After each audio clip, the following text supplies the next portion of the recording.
All right, and we are live. Another episode of Shut Up and Invest. We got a good one today. We went back to back. If you heard us yesterday, today we're coming with another heavy hitter. We got a special guest, and I think we fixed the issue, the technical difficulties. How are you? Wow, guys, I am so sorry. It's like some things I'm really good at, and the other things I am not so good at. And this happens to be one of the things that just do not work for me. We got it all. Not a problem. All right, we're squared away. Jay, what's going on? Hi. Hey man, I'm doing good. I'm excited to bring on another great guest today. We went yesterday with Pace, which was a big episode, and now we're going back to back, like Kevin said. And let us know, let the people know who we're talking to today. Miss Jamisa. Am I saying that correctly? I don't want to butcher your name, Miss Jamisa. I already butchered the whole tech part, so you get a pass. But you actually did say it right. It's Jamisa. Beautiful, beautiful, beautiful. Miss Jamisa has built a beautiful rental portfolio. Not even 30 years old yet, right? Not yet. I'm getting closer. I have a birthday coming up, and that will make me 27. So I'm inching my way to the dirty 30s. Listen, you still got a long way to go. Trust me. Once you hit that 3, all of a sudden it goes lightning speed. It goes lightning speed. So before the age of 27, you currently have how many properties in your portfolio? 23. 23 properties. And today she's going to break down how she got there starting from scratch, ground zero. So if you're listening to the show and you're wondering, how can I get to even just 3, 4, 5, and eventually 20 something? We're going to break this down today. Jay. I had to edit the marketing because I put 18 properties, right? Because I saw the article you had in was it Black Enterprise you had the article in? That was in December. You gotta keep up with the times. I didn't know, man. And I texted you and she sent back I got 23. So you're moving along. She said, listen, you gotta keep up. I add a few per month. What's going on? That's literally the goal, to add a few per month. But I have slowed down the momentum because I'm also actively helping people purchase as well. And you can imagine how awkward that is, right? You like show up at an auction with people and you're like, I could outbid you, but I'm here to help you, so hold on. So it kind of slowed down my track.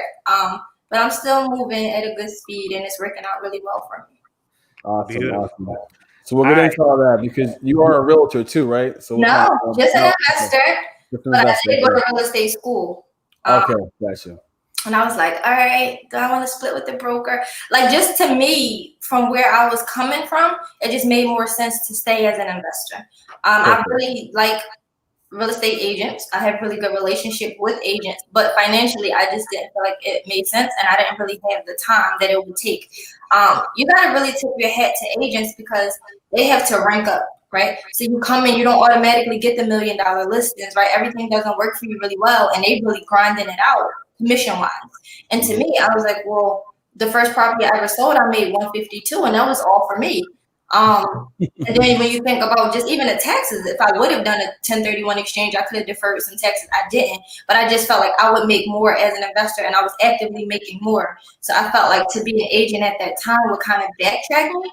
So I did do the fundamentals in practice to learn the terminologies. But then when I realized all of the things that came with it, I was like, I'll double back for it later and realized I just didn't have a need for it afterward. Got it. When you sold that first property you got, tell us the story. How you even got into the real estate. Tell us your story and tell us about that first deal. Yeah, I had to tell you because it wasn't ground zero. It was just because I was a really good person, you know. So I was raised by my grandparents. Like, I'm a really old soul because I am really an old person. Now, what ended up happening was I showed a high level of responsibility early on. I mean, I'm the oldest of, I think I have 10 younger siblings. That just was always in me. Be responsible, be the person that people can rely on, even before it was financially. So my grandmother had asked me, hey, listen, you do a good job with helping me already. If something is to happen to me, what would happen to the house? Like, who would carry on with the house? And being as though I was the person always helping her and looking out for her, I kind of opted into that. I was like, I'll do it. I got it, right? Because I didn't realize what I was actually signing up for. So I agreed to, hey, grandma, I'll take care of everything. Don't worry about it. So she added me to her deed at that point. And I ended up paying maybe $500 because I had to do the recording fees, like the title and insurance. So it was a very like small purchase. I didn't spend thousands of dollars on my first property. And that was fine. So here it is. I'm now on a deed with her. She still lives in a property. I'm still living my millennial life, making the mistakes. I think I was a cashier at this time. I only had 2 real jobs in my life. I worked at Home Depot in high school, and then I was a cashier. 2.5 jobs. We'll talk about the half later. So anyways, I signed the paperwork, all is well. And then maybe a year after that, she died. Now, it was natural causes. She wasn't always the healthiest anyway. But we didn't really see that coming. We do take life for granted. So that's like one of my favorite quotes. You have to take life as serious as we take death. Like when people die, it's like, it's like everybody has to die. Like you have to really take this whole thing serious. Mm-hmm. So when she passed away, I believe I was 19 going on 20. And I realized what I had actually signed up for, meaning property taxes, deferred maintenance, because she's no longer living in a property anymore. Just the idea of having it cleaned out. They're like, do you want a demo too? I'm like, what's a demo? They're like, well, we would break everything down. I'm like, no, just take her stuff out. Like, we'll take what's important. You take the trash. Okay, $5,000. I was like, huh? $5,000 to clean up? Like, what? Okay. Then I was like, well, how do you want it? Then like, oh yeah, it's a leak here, it's deferred maintenance. This is going to cost you mold, and this is going to be this. And I was like, mold? She lived there. There was no mold when she lived there. Why is there mold now? Oh, the pipes are freezing. Just crazy stuff. I was like, this is what she meant. What's going to happen to the bride? She knew something I didn't know. And we had that conversation. She just said, could I do it? And I said, yeah. Needless to say, I could not. My first thought was, because I was somewhere actively renting. So my first thought was, okay, I'll move in. This is a debt-free property. Oh, I can live somewhere for free. This is great. Then I'm like, well, I don't really like the walls, this panel. How do we do that? They're like, oh, you break it down, you pull it apart. I was like, huh? Then I was like, the drop cylinders. I don't really like drop cylinders. Oh, reset pipe. The run on electric is about $7,000. I'm like, what? I'm going to sell it. Like, this is it. I'm selling this property. Because outside of the financial obligation with it, I still had the family obligation too. Mm-hmm. And I'm the youngest. And they're like, well, I should get it because she's my mom. Well, I should get it because I'm the oldest. I'm like, yeah. Yep. So when y'all gonna fix it? They're like, what? I can't fix it. I'm like, well, then leave me alone, right? So it became a thing. I ended up selling it, and that's where I got the $152,000 from. Wow. So let's back up real quick. So you were 19 when this happened? Yes. And had you done any kind of research in real estate up to that point, or this was just kind of like spur of the moment? No. Now I did have it was like kind of an intern job with a real estate thing, but I was the admin for them. So literally I didn't know what I was doing. I would file paperwork. I would make sure people paid their rent on time for the guy. He had me doing really like minor tasks, but I was like oblivious to the whole real estate world. Mm-hmm. I knew people lived in places, but that was just about as far as my knowledge went. Yeah. So then after you got rid of that property, then you said, did that kind of spark your interest in starting to go into this journey, or what happened from there? Kind of yes and no. So the mistake I made in selling is what sparked my interest. I am a very competitive person. So when I lose, I come back with a vengeance. So what happened was the lovely realtor that helped me sell my property set me down with the financial advisor, because here it is, this young girl, she has a lot of money. He's nervous for me. Like he didn't even contain the enthusiasm. He's like, look, I'm scared. I think you should sit down with somebody that can help you. And I was like, okay. So I sit down with this guy, and he's like, yeah, we'll put your money in a Roth IRA. Come back when you're 50 or 60. And I was like, huh? So you want me to go back to bagging groceries? I'm rich right now. I'm not doing that. Right? So he's like, well, what are you going to do? I'm like, well, if one property got me that much money, maybe I should get more properties. I'm going to buy houses. Mm-hmm. So it was a shared stare amongst the two. They're like, what is she about to do? It was crazy. And he was like, all right, wait, before you go off on your own, I want you to meet another person. Because obviously I wasn't interested in an advisor. So he introduced me to an investor.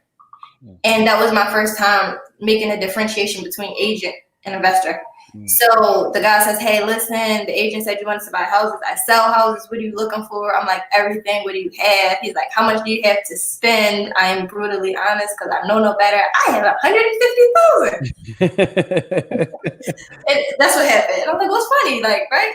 And he's looking at me like, well, if you don't mind me asking, where'd you get it? I'm like, oh, well. So I give him the story. He's like, you sold it for what? And where was it? I tell him.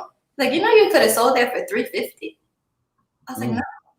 Because if I knew that, I probably would have sold it for $350. Yeah.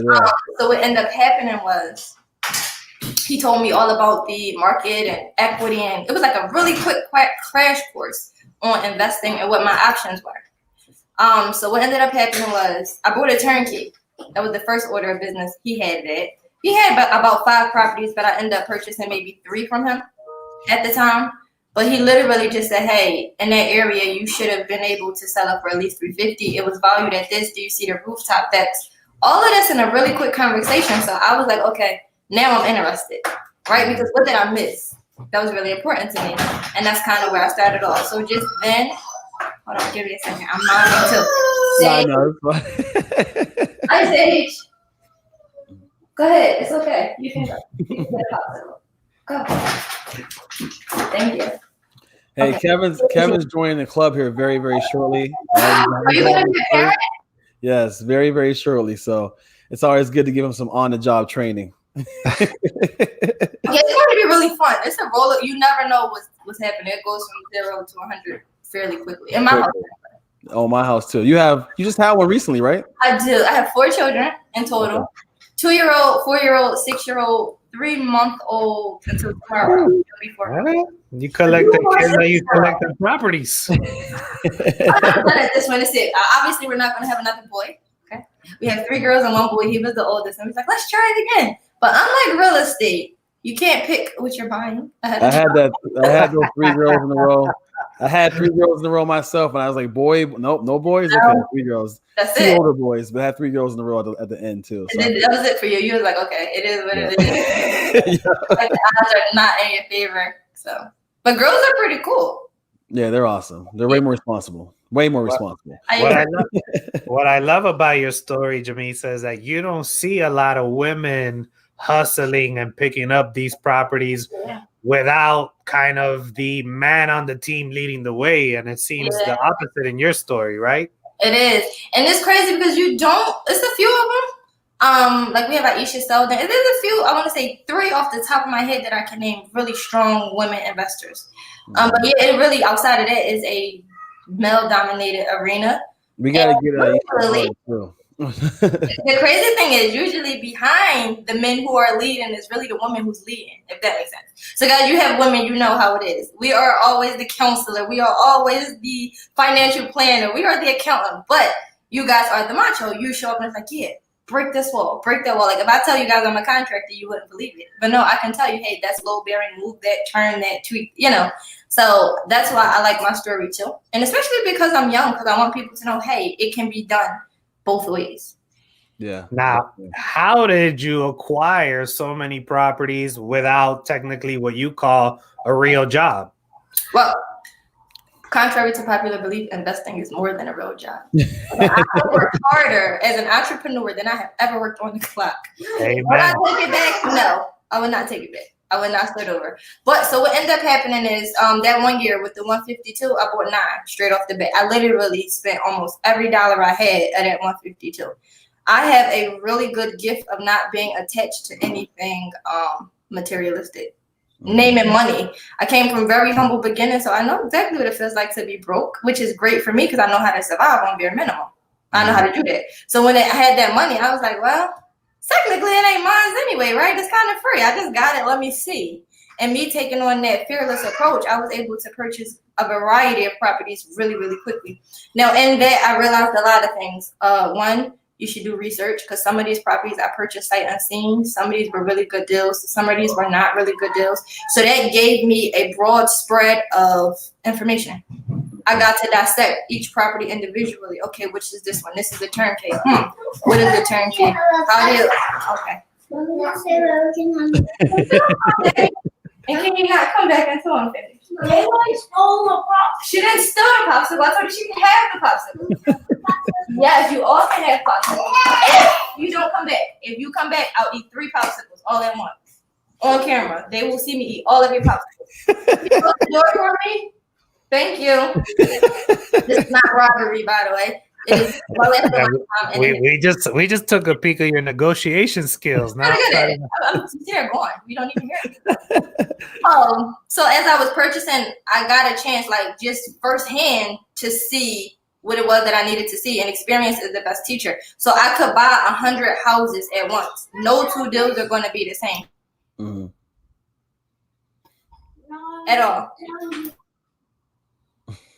Now, the very interesting part of this, and I want to be able to kind of break this down, because a lot of us sell a property and get a little bit of money or inherit money, just similar to your story, but we don't know exactly what we do. And I've seen a lot of people take that money and dump it into just one property.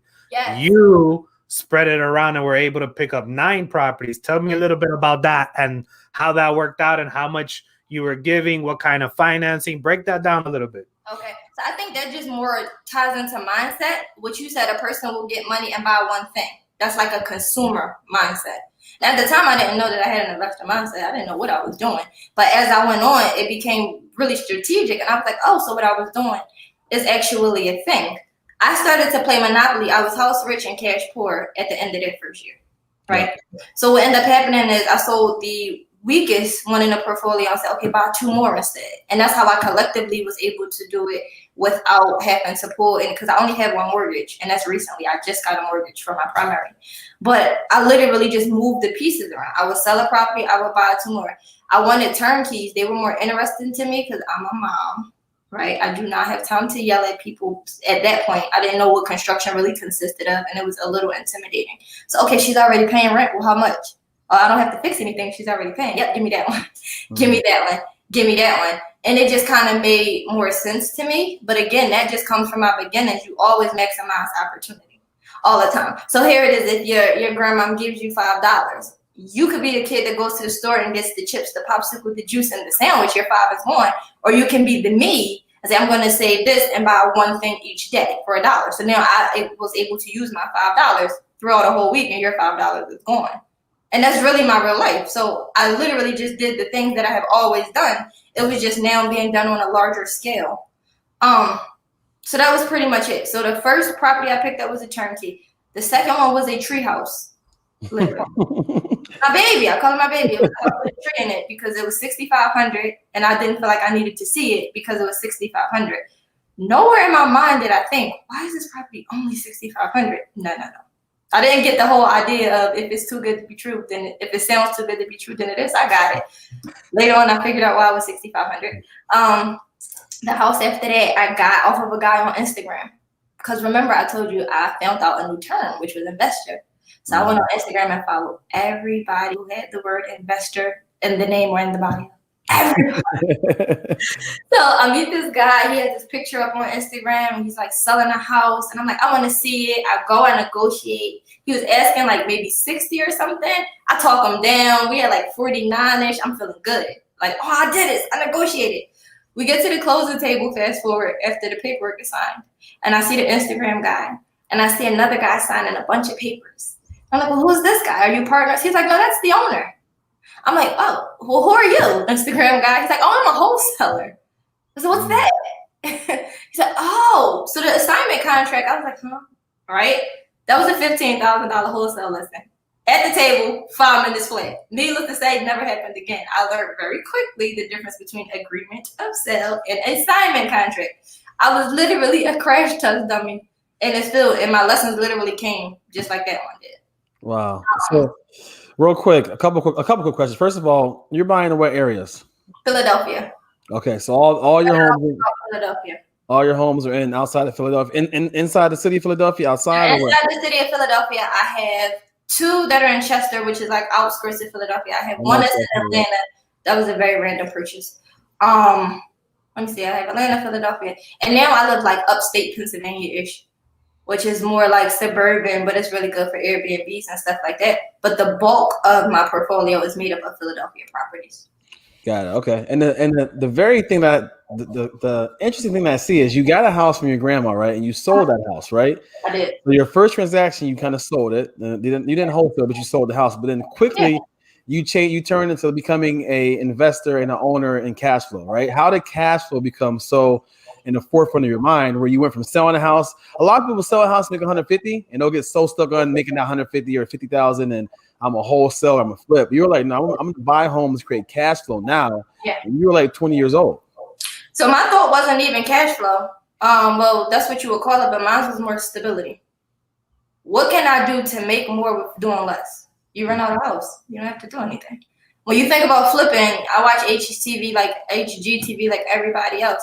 You're not doing that in 45 minutes.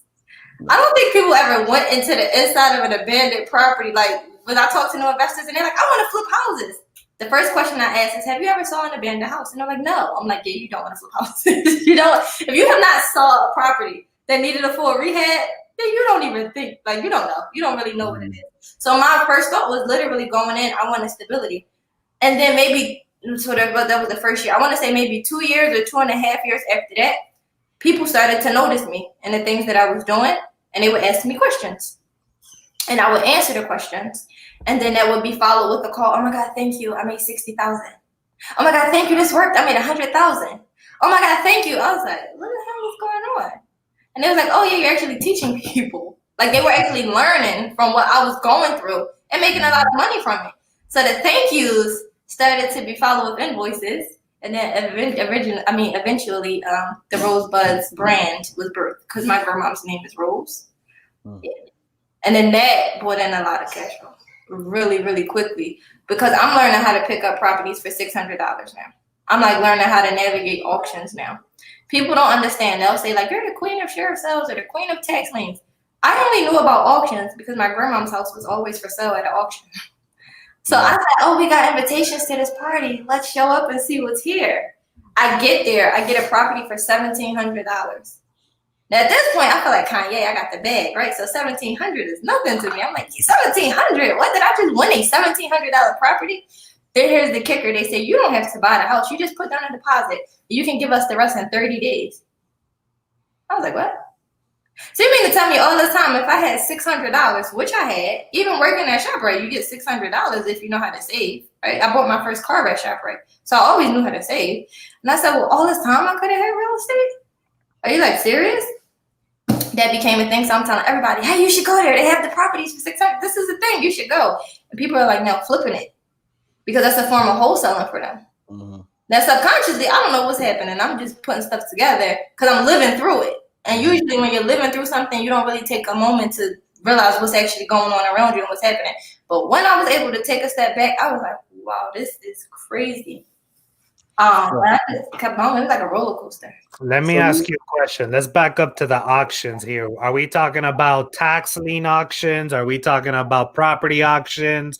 Is this a private auction? Is this a county auction? Give us a little bit about what that is and how it works. So public auction, it could be tax, because like when people say auction, that was really a good question. They look at auction as a place. Like this is an auction. No, you have tax deed, tax delinquent, tax collection, mortgage foreclosure, seizure, judicial.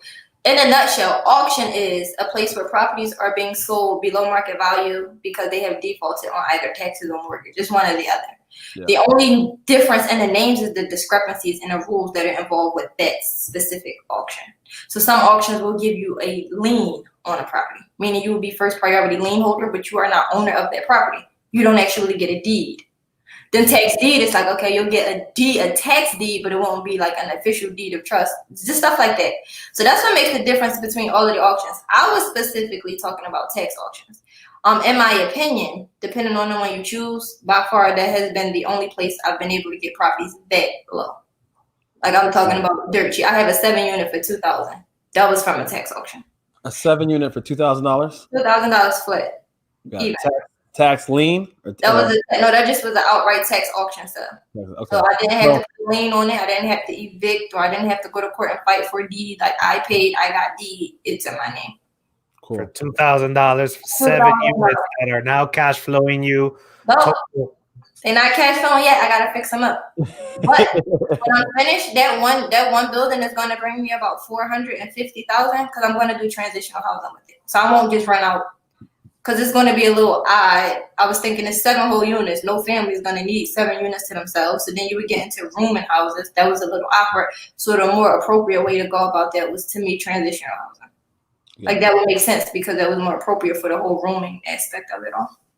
So let's break down that because people know they hear about tax deed and tax certificate. Let's break down That transaction right there, right? Let's break down like how you found it, how you knew it was at the auction, the process of it, how you know, were you bidding against other people? Because I go to auctions too.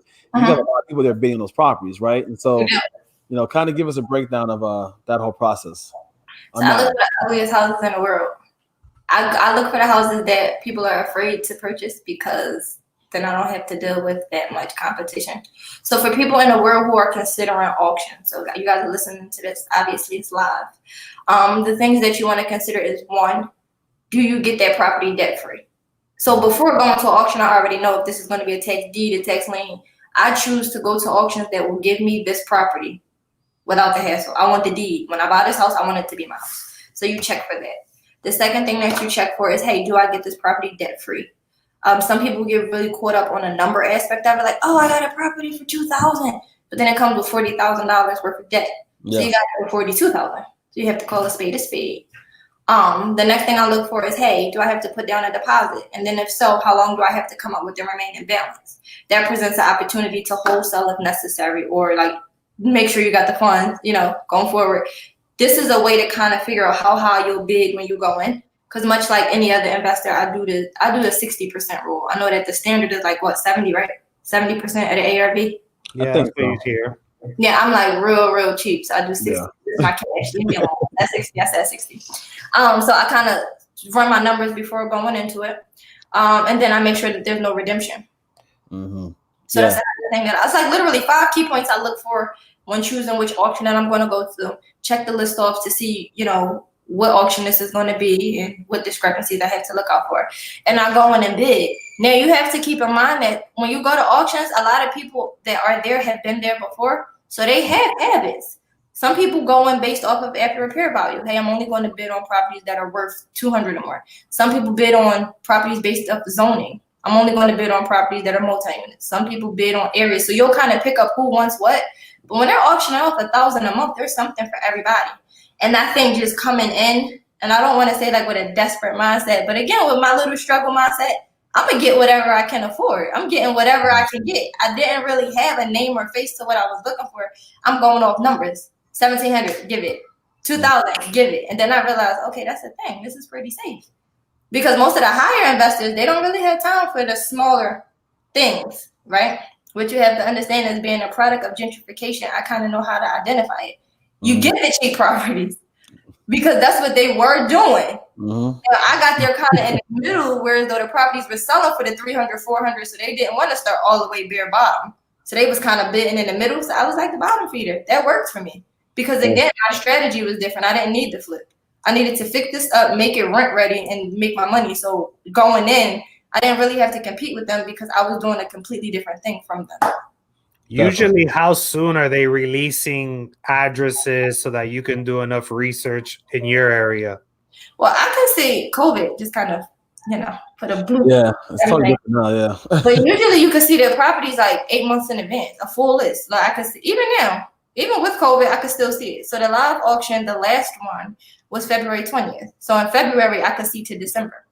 Mm-hmm. Same thing. It's just that while looking at the list now, I know that it didn't sell in March. It didn't sell in April. So now I'm looking at all of those selling when the sale commences. So I'll just look at all of those. But they'll usually allow you to see it months in advance, even with different states. How do you feel about the online auctions like Hubzu and foreclosure.com and those? Do you even mess with those at all? No, and it's really crazy. A good friend of mine, her name's Atia. She just put up buying that auction. Is it risky? Is it good? Right? And she actually pitched that you should purchase online. And I love her so much. And as she was like speaking, I was like picking apart everything she said. I was like, nah, I call bullshit. Like, it's kind of a thing on Instagram, especially with ladies. We're super catty, so I just let her have that one. I left her alone. I don't like online auctions. She swears by it. She said she got her first 6-figure deal at an online auction. But if you are a beginner, I personally don't feel like you can afford an online auction. And that's my honest opinion. When you are in person, you give your best offer. You say 1,500, I say 16. When you are online, if you lowball, you are outbid, game over. To me, it's like if you can't come in strong with an online auction, it's over before it starts with you. But some people like Hubzu. Shout out to Atia. Yeah, I used to do a ton on Hubzu, like 2010, 11, 12, right? Yeah. 13. I heard about it. I looked at it. I like tuned into it. And I was like, it's not my thing. Yeah, Hubzu is difficult, and I think a lot of the properties that are on there now are kind of like you said, they're bid up. They have a very, very high minimum bid, so you can bid on it, think you get it. They'll come back and say no, you didn't get it. There's a lot of tricky stuff with Hubzu. Whereas, like I buy a lot of Harrisburg, PA. We go to the tax sale right now. We're getting homes for $500 to $1,000, $1,000, right? So you can pick those up for like that. So it's a lot easier process. I know. No, I'm just joking because I tell people, and when I tell them, it goes over their head. They feel like it's too good to be true. So, like, to hear you say it, I mean, not that I don't already know, but it makes me, it's like a form of confirmation because I hear so often, if it's that easy, why aren't people doing it? Because you see what I just did. I was really respectful in my opinion, but I mentioned my opinion. Some people speak on if it's the end all be all. Like, this doesn't work because. No, it didn't work for you because. Like I said, Hubzu was her thing. She said it worked. I'm not saying that it doesn't. I just said it does not work for me. Exactly. So to hear you say that makes so much sense to me because you'll have people that know auctions are saturated. Auctions are, I don't care how saturated it is. There's inventory there. It's to be purchased. And even if you take it a step forward, you could actually go and get some of these deals prior to auction because now you know it's there. Exactly. So now it's all about person, and I do believe that what's for you is for you. I don't yellow letter, I don't door knock, but I will call you, right? And most people are getting the calls from investors. Hey, you're looking to sell your house, you're going to lose it. They're coming from a completely different approach. I'm a person first. I'll call you and I say, hey, how can I help you? I know you done heard everything that anybody could possibly say to you. Have you thought about saving it? What do you want to do? That opens up a whole different door for a whole different conversation. I've snagged a ton of deals that way. Mm-hmm. And then that leads into you can even do subject to if you don't want to do wholesale. Like, it just presents different opportunities. So you just really made me happy when you said it makes me feel really good because when I'm saying it, it's like, no, it can't be that simple. And I really hate that. Like, as a mindset, I'm like, yo, break out of what's not possible. All of this is for the taking. This is all possible. Yeah. Well, we kind of deal with it every day because everything that we do as far as creative, people just think it can't be done because they've never seen it done before, right? So you got to get past that. I wanted to go back to some keywords you said, though, about the auction process, right? You mentioned redemption. You mentioned redemption period, right? Which me and Kevin know what redemption period is, but explain the redemption period and why it's important to buy ones that don't have a redemption period, if you can. Okay. So redemption period is pretty much the original owner's time frame to come and redeem a property that they lost. Meaning, if you are a buyer and you purchased a property that has a redemption period, the person who lost it can come back and get the house that you just bought. Now, they don't get it just like taking it away from you. You don't lose money. They do have to pay you back at 10% interest. Some of them is 15% interest. It depends on the auction. So you would have to do the proper due diligence there. But it was pretty much a waste of time. I mean, you'll make it 15%, but you won't actually get to do what you wanted to do. If you were looking at renting it, no, they'll get their house back. You'll get your money back, but obviously you wasted time. Now, in my opinion, I have seen that the common thing with that is redemption usually only applies to properties that are owner occupied. It's state by state too.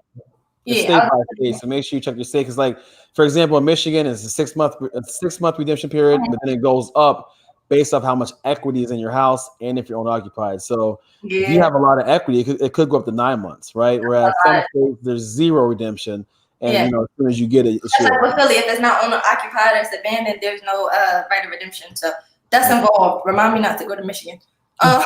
With mortgage foreclosure in Philly, there's no right of redemption at all. They don't care if you live there or not. So each one has their own discrepancies, like I mentioned prior to, but it's important to not go for the houses that have a redemption period because you don't want to waste your time. Yeah.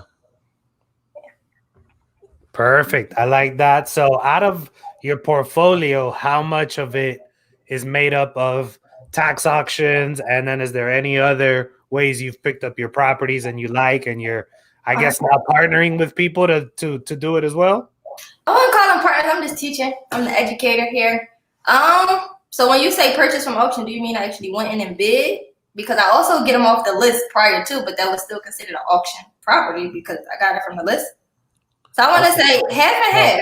But hold on a second. Break that down. What do you mean you're getting them off a list before they get to the auction? So remember, we talked about you seeing what sales are coming up and what's actually selling. I told you I call people. I am the friendly investor. I'm not the face of gentrification. I don't sound weird. It's not like, give me your house, I don't care. And that strategy has worked for me. I have got, I want to say maybe $1 million worth of equity has come from auction list. not buying at auction. I'm saying I've had people that's like, I'm about to lose my house. For instance, this one lady, she owed $26,000. She hadn't paid her mortgage in about 16 months. She actually lived there. The property was worth $450 in the middle of South Philly.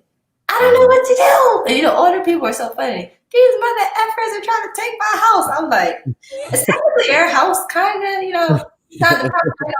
But this is what I'll do. What I end up doing, because in total, her mortgage, I think it was about 150 left, but she only defaulted about 26,000. I paid that 26,000. I gave her a little runaway money, right? And I inherited 400,000 worth of equity, which is called subject to. At the time, I thought it was helping a friend. Like, it just, this is my friend's grandma. So I thought this was just helping somebody. They was like, oh, that's a subject to deal. I was like, oh, is that what you guys call? Is that what you guys call it? Not only that, she had another property that was not on the auction list at all. 3-story building, right? And she was like, well, I want to sell that too. So I gave her a couple thousand for that. And then total, that was $1 million worth of equity because the 3-story was worth 6 something. So I was able to buy that outright. Boom. So that was crazy. So that's what I mean by breaking down the list. Because I was actually, I teach people this auction strategy. Got it. I got the list yesterday for a couple of towns in PA. Actually, I said, hey, send me a list. I got the list yesterday because we're scouring that list too. I'm trying to get them before the other bidders are there, right? And what you do is trying to get them before. That's what makes sense. So what I would do back then, it would be live. My sheriff sale course was live. I would do a screen share. I'm super passionate about it, so it was cool. I was talking to people for like 2 hours, like, this is where you click, this is the list, this is how you find out it's on Occupy, blah, blah. Eventually, I recorded myself doing it because I cannot talk to people for 3 hours that doesn't remember anything I said. Because it's overwhelming for a new person. They're like, remember when we was like 30 minutes in? I'm like, no, I don't remember 30 minutes in 4 hours. What's wrong? Right, so I recorded it. But you could actually pull this list up and see what it is you need to see, and you can break down areas based off the zip code. You can break down zoning because this is all public record. So I'm not doing anything that you can't Google. I'm just saving you time because I'm showing you what exactly you should be looking at. Now, are you focused in just the Philly market? Are you showing students in different markets? How's that working out now? So originally, I'm a creature of habit. I'm from Philly. Instagram has made me very popular. So I have clients in Atlanta, North Carolina, South Carolina, Canada. Like literally Canada. I have people that call me from islands.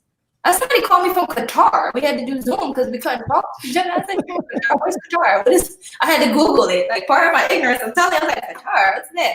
So what I have realized is they do have auctions in all places, and that's how I came up with that list. Remember the list I said that I looked for?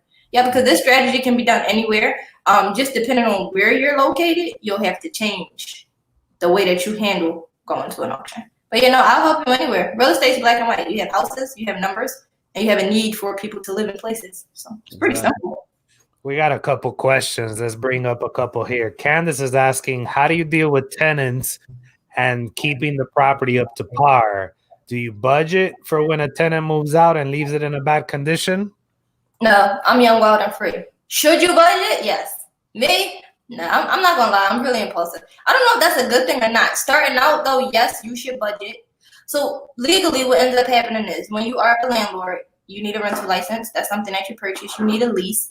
And what you are supposed to do is save the tenant's money. So when they pay their security deposit, you don't go spend it. Usually first-time landlords go spend it. So do not. You're supposed to put it in a tenant landlord account because you are supposed to give it back to them after that first year, even if they stay. Most people don't know that. Legally, I learned that in real estate school. You're supposed to give them back their money. They could be there for 5 years. So you're supposed to give them back their money after year 1. So you do budget for things to go wrong. But ideally, how you start anything is how you finish. So you should plan accordingly. Make sure you put them in a house that is up to par to begin with. And then my lease stipulates if something goes wrong, you handle it this way. If it's something really minor that you did, you fix it. Do not complain to me about something that you broke. If you are flushing paper towels down the toilet, well, you obviously don't want the toilet to flush. You shouldn't be calling me for that. If it's something that I know that was like just something that I did wrong, I'll let you pull it from the lease as long as you give me the rent, as long as you give me a receipt. Like, hey, listen, I had to take 100 to fix this. If it's something I did, that kind of saves me time and money. Because otherwise, I would have to use a property management company. They charge between 8 to 12%, regardless if something goes wrong or not. And then all they do is solve a problem that me and you as a tenant could have collectively solved together because I still pay for the problem. So let's say jury, you're like my property management company. You'll call and say, hey, yeah, she flushed this tissue down the toilet. I got Roto-Rooter. I got XYZ. One's 200, one's 300, one's 4. Who do you want? I say the 200 one. They call and schedule it. So they made 8%, and I still had to pay Roto-Rooter to come fit. It's like, to me, no, that's like the highest form of extortion. So first, just make sure that you put a person in a property that's already put together. If you put them in a place that has leaks and squeaks, you can imagine you'll be getting calls about the leaks and the squeaks. And in terms of budgeting accordingly, if you put them in a proper property, then your security deposit should be enough to cover what goes wrong if anything does go wrong. Yeah. And that's depending on what area and what market you're in has different laws. Some of them require licensing. Some of them require special terms on a lease. Every market is different. Consult with your local real estate attorney to make sure you're covering all angles. You're doing it right, yeah. But the key that you said, me and Kevin says a lot is, if you're going to do rentals, make sure you fix that rental up like to the top level at first. Then you don't have all these repairs that come up all the time, right? Like we look at rentals, okay, we're going to put new furnaces, roofs, so that they're good for 5 to 7 years. Right. You'll sleep better, a lot better at night. You know, that's a whole lot better. But it's like, what do you expect? Yeah. If you buy a broken egg, obviously there will be leaking yolk. It's like, no brainer stuff, really. But we have a new investor in Philly. Do you have a video on how to understand the auction site? I do. It is called Sheriff Sale Unlocked. So it's on my website. And when you go to Rosebud University, there's a ton of courses. I talk about how to be a landlord, and I actually share my 13-page lease. It's airtight. It says if I fall at my property that you rent because you rent it, I can sue you. It's so crazy. Like my lease is so crazy. But yeah, I actually have a bunch of different courses. That is one. So that's called Sheriff Sale Unlocked. I have how to become a Section 8 landlord in any state. I have how to turn your house into a personal care home or a CLA. That's what I kind of talked about with the 7 unit. I have just a lot of different courses for beginners. That's my service. I specialize on one-on-one hand holding through the new investor process. What's the actual website so that they know where to go? www.rosebudsinvestments.com. And you can also see the courses on my Instagram, which is @rosebudsinvestments. Both words are plural. So S at the end of Rosebud, S at the end of investment. Perfect. Now we got Candace asking, how do you get the list and what do we search? It depends on what area you're in. So to avoid auction.com and Hubzoo and Zillow foreclosure, you probably start with your county. That's where I get the most accurate. So I'll start with the county that I'm in. And if you are in that county, then you should know who your sheriff is. You should know what looks like. Okay, this is actually the municipal office address, things like that. So I start with the county and then type in auction properties. And then I can actually look at a website. Hey, is this a .gov or a .org? To kind of see which ones are a third party versus which is straight from the source. Or you can buy it from your local municipal building too. They do sell them in some areas. Have you ever purchased any of the tax lien vacant lots? If so, how profitable can they be? I love lots. I have a class on it. 101 things to do with lots. Yes, but I've only had the luxury of purchasing 2 because I don't narrow it out. I told you I'd get anything. Lots to me are very, very, very valuable. One, there's no maintenance. You keep your grass cut and make sure it's clean. That's like the best part of this for me is I don't have to do anything. I don't have to winterize it. Nobody can steal my pipes. Sign me up. Tell Kevin about winterizing. I've talked about this winterizing before. He's from Miami, 100%. He has no idea. He has no idea yet. Stay over there. Just don't worry about winterizing. Don't go to a place that requires winterizing. It's not fun. Frozen pipes are the worst thing in the world. It's not fun. But lots are really good because the taxes are always lower. From my experience anyway, it's lower paying taxes on a lot versus a house. And you still have so many options. You can actually monetize off a lot just as much, if not more, than you do with a house. People pay me to park on my lots. Okay, it's crazy.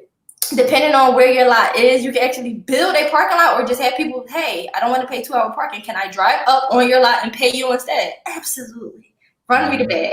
Okay, cannabis is a thing. Now, you become cannabis partners with people. You don't even have to show up. You let people grow cannabis on your, or have like a growing area on your lot. Cool. You can do what's called a wind farm. You can partner and do like solar panels for your lot, agriculture. It's just so many things you can do with dirt. It makes no sense. Obviously, you can build. That's the aspect of it. When it comes to selling, do you think an investor wants to break a whole house down and build from the ground up, or would they want a blank canvas? As an investor, what makes more sense to you? They'll pay you top dollar because yours is a clean slate, and they don't have to worry about demo and hauling. They're like, oh no, this is already ready to go. Let me get it. Like, there's just so many things that you can do with land. So yes, I have purchased. I wish I had a little bit more.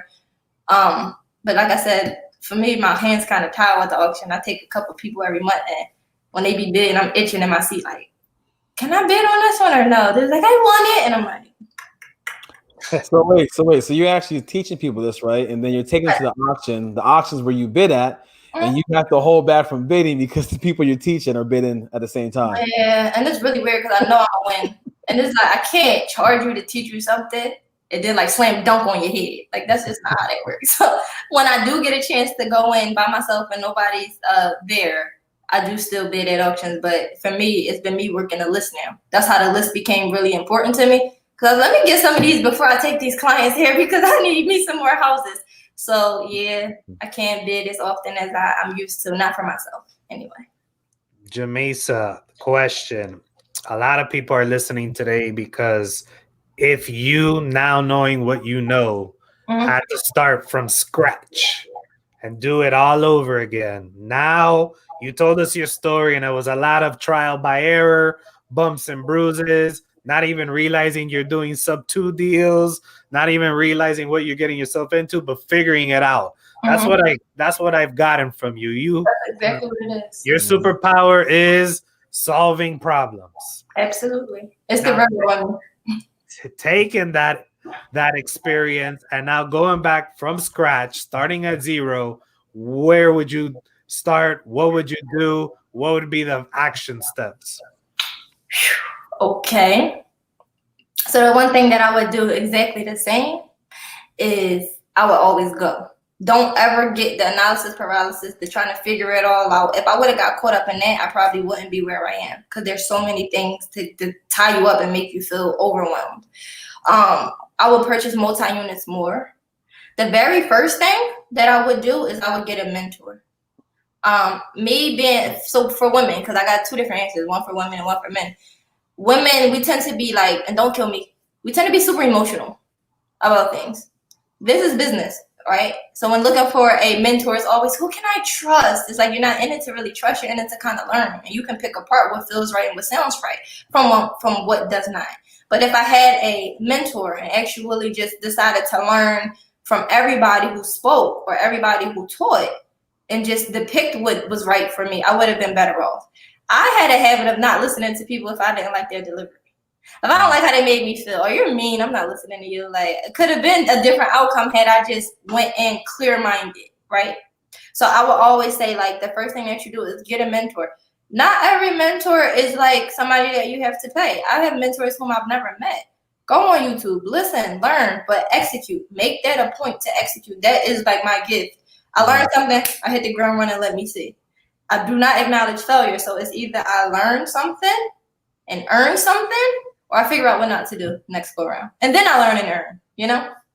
So just execute, find a mentor. It's much easier to watch somebody else step in poop so you can know to walk around it. I've stepped in a lot of poop, so I can say that. I've earned the poop crown. I would do that. I would definitely do the multi-units. Like I said, you can maximize your earning potential while minimizing your liability that way. I would be open to just different types of investor. Not everything is black and white. Not everything is just, I'll be a landlord and collect one check. Because that's still like a job, right? You get one paycheck. It's like, that's no fun. So just look at the transitional housing aspects. Look at, like, we'll hear things and just like, yeah, that's it. Like Section 8, that's a great opportunity, but that's not the only opportunity, right? Don't be afraid of collaboration. Not everybody's going to rob you. I have my fair share of both. But just like there are bad people in the world, there are also really good contracts. It's one way or another. It's like either you get into a really good situation and you make a lot of money with people, or you get into a not so ideal situation, but your contract protects you and you good. And you sue them and you keep it going. Because I did a lot of this just like kind of on my own. I was like, I don't want partners. I don't know. So I wouldn't make that mistake again. Because more money is more power. And collectively, we have the power to move faster if we move together. What else would I do? I don't know. I probably would have just turned it up a little bit more. I feel like I did really good, but I feel like I could have did great if I just went crazy. Like credit, business credit. Like I didn't know about that at all. I would definitely like the first thing I would have did off the bat was pay. I don't care if it was a lot of money.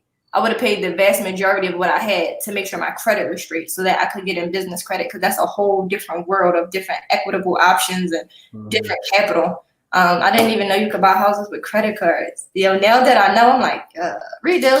But I just pick up what I learned and move forward with it. But yeah. That's awesome. No, I mean, our podcast, Shut Up and Invest, is all about not falling victim to paralysis, analysis paralysis, right? Yeah. So you just kind of went out there and did it, learn as you go. And that's the best way to do it. You learn as you're doing it. Absolutely. I think the beautiful part about each one of us here is nothing's been perfect along the ride, but we're still standing. We're still doing deals. We're still in the game, and we're better for not only our wins, but especially our losses. Yeah, I learned a lot more from my losses than I did my wins. That's why I said I don't even call them losses. I feel like everything that didn't work out for me wasn't supposed to, because what I've been able to pull from my losses is crazy. It's like super crazy. Rosebud is made up of all of the things that didn't go in my favor. That's why I'm not a guru. If I was a guru, everything would be perfect. Yes, pay me lots of money. Subscribe to my YouTube channel, right?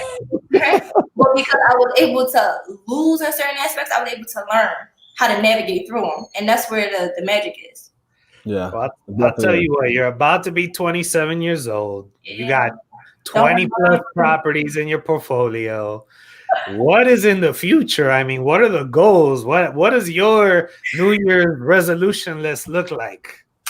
I want some Airbnbs on space. On space? As soon as they open up spaceships, seriously, I want a few islands. Like I'm looking to do some resorts. I want like apartment buildings. It's a lot of money there. Like I'm trying to find a 50, 100 units. Like somebody sent me a deal in Georgia. It was, I think, 100 units and 37 of them were rented, and they were asking $12 million, but they were open to seller financing, given that we put down 1%. So I'm looking at a lot of just like collective strategies to build us as a whole. I'm gonna be honest. I have enough now to retire, and my children are okay. With 100 extra units, I don't even know what I would do. It's like when you're this young, it's like I run out of stuff to buy. I just got a Tesla X in cash. And now I'm like, oh, I should get an Aston Martin. I'm like, you're sick. You should not. So I'm like running out of things to do responsibly. So now it's to me just more about the give back. So like I said, I want some like big units. Toomsboro, Georgia. I actually got approved for $1,850,000 to buy it because I was on Instagram and they said that it was like selling for 1.7. I don't know how true that is, but if I could buy it now, that's the town. That's that town in Georgia, right? That's the whole town. Yeah, I'm actually gonna meet the mayor so she can meet me. I feel like if she met me, she would let me buy it. I think right now they don't want gentrification to sneak up. Oh, they're quiet. They live really calm lives over there. They probably like get us off Instagram. We do not want people here. But stuff like that, I'm looking to literally purchase that town. Like I was able to secure the funds, and I just kind of stopped because once I reached out to the proper people, they were like, "Yo, that's not for sale. That was a meme. They're lying. Yeah. Put your money away. What are you doing? Put your wallet away. What are you doing?" But just stuff like that. I want to buy like whole towns, whole blocks. I want to really pitch financial literacy to people because you can start where you are. No, you do not need 800. No, you do not need $1 million. My grandma's house, in which I pretty much inherited, was a Section 8 house in her day. You understand what I'm saying? It took for me to take the initiative to take it a step further. It's all up to us to just take it that step further. There's no excuse. Okay, my house was given to me. So that $300, cool, that's fair. But you can still go get one for $6. So now what? There's no excuse, right? We got the PUA money. We see you guys. I see you, PUA people. Don't go buy any more bags and shoes. Please go buy at least one house. One property changed my whole life. You guys should just buy a house. Like wholesaling is the thing. Subject to is the thing. Subleasing is the thing. Like all of these things are things, and you should make it a part of your thing. Or you can just be a victim to your circumstances. But I don't believe in it. No, that's so key. And what I love, you said a couple of times too about the neighborhoods you're buying these houses in. I buy houses in the same neighborhoods where we don't realize growing up that these opportunities are right next door to us, right? Where you can buy a house next door to you where you grew up. Literally. for a couple $100 or $1,000, right?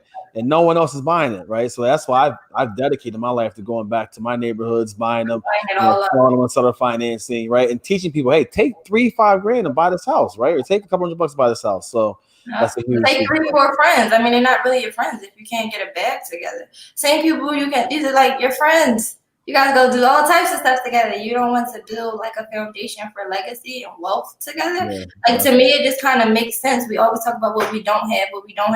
And because we focus more on what we don't have, we don't get a chance to acknowledge what we do have.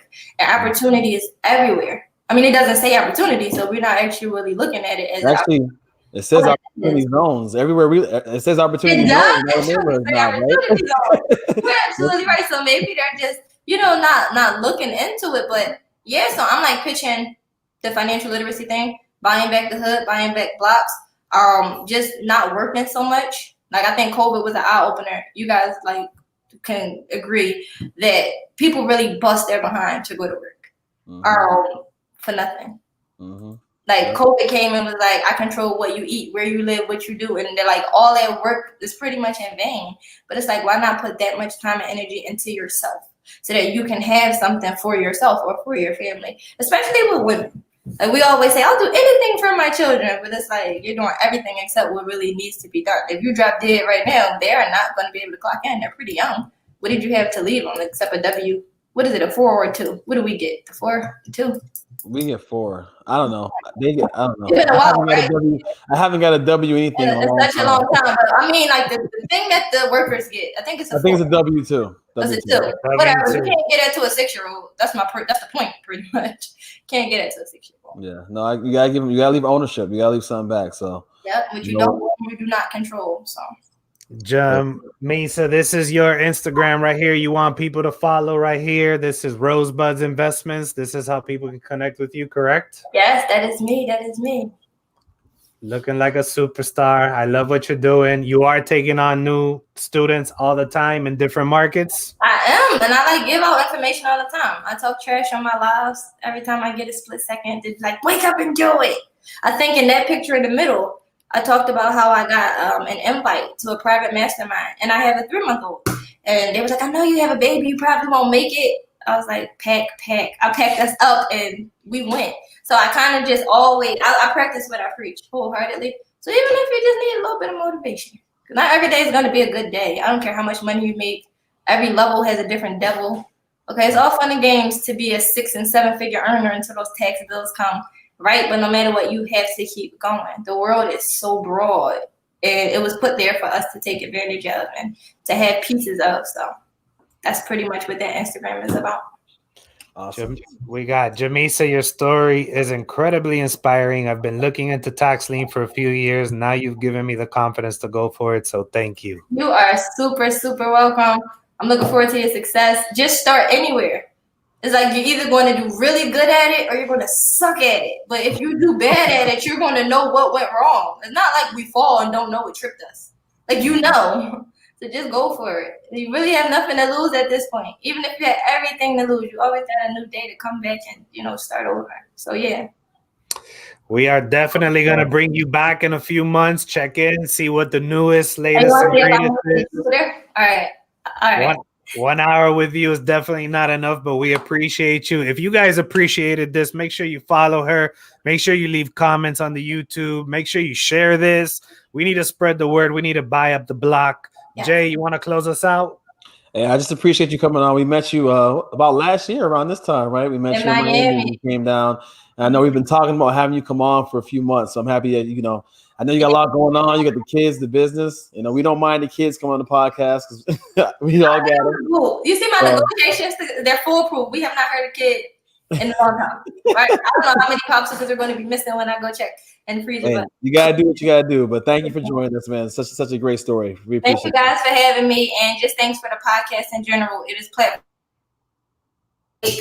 is platforms like this that make it easier for people to kind of know where to start. So this is really good. Keep it up. Keep the great guests. Keep the great energy and all of the awesome information. Thank you. We appreciate you. All right, guys, shut up and invest.